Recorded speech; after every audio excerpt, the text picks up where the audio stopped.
Okay, so let's talk about how you can quickly generate a whole bunch of ideas with your teams or in your meetings, etc. For you to come up with something decent, any kind of decent idea, well, you're gonna have to create some options first, because once you have options, only then can you decide which ones are yay, which ones are nay. So, first and foremost, make sure that you have a clear brief. Nothing is worse than kind of blue sky thinking where you say anything is in.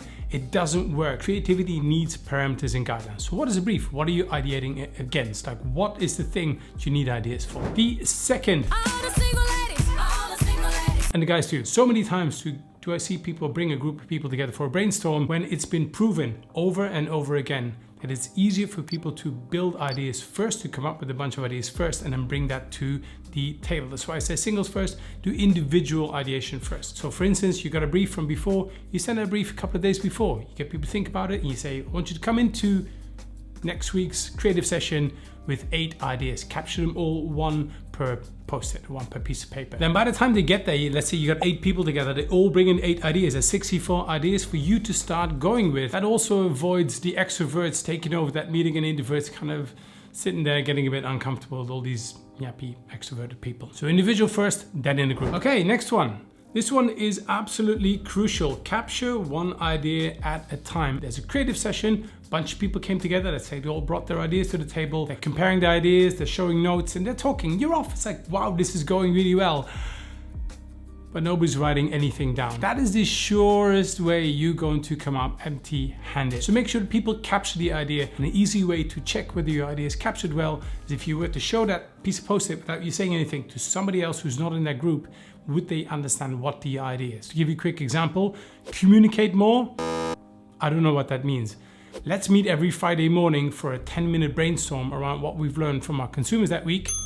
It's kind of something we could do. The first one's a thought, the second one's an idea. Quantity over quality. Like I said before you can decide what's a good idea, what's not, you first need to have a couple of options. Far too often do people shoot ideas out of the sky saying, yeah, it's not gonna work, man, it's too expensive, the brand team's not gonna sign up. You're just gonna come up empty-handed. You're just gonna have an intellectual debate and shoot holes in everything that moves. Say hello to my little friend! First, what you want to do is say any idea is in, even if it's just for 15 minutes. Let's say you got an hour for that meeting to come up with a new bunch of ideas for your brand plan. Say for the first 15 minutes, anything is in. One idea captured per time, individually, then maybe with a group, put them all on the wall. Now, once you have all of that, then you can go to the wall and say to which ones suit our brand, which ones are doable, which ones need CAPEX, which don't. You can't do that when you're empty-handed. And the next one.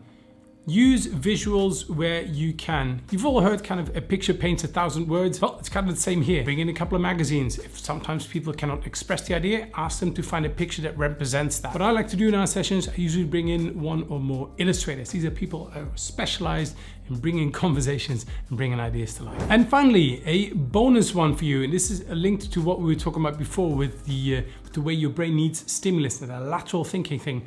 Use stimulus. Stimulus could be a little creative icebreaker, an insight platform, your competitor's innovation pipeline, bringing in an expert from the field, bringing in an expert from another field, bring in something to disrupt that conversations, because very often you see the same people in the same room asking the same questions. Was no wonder you're always going to come up with something the same. If you want to do something different, you have to throw in a bit of stimulus to trick your brain, remember, to step out of that river, do a bit of that sidestep, to go to somewhere new and different, because at least that's where the interesting bits are. And who knows, maybe something in there might just be the idea that you want to take forward.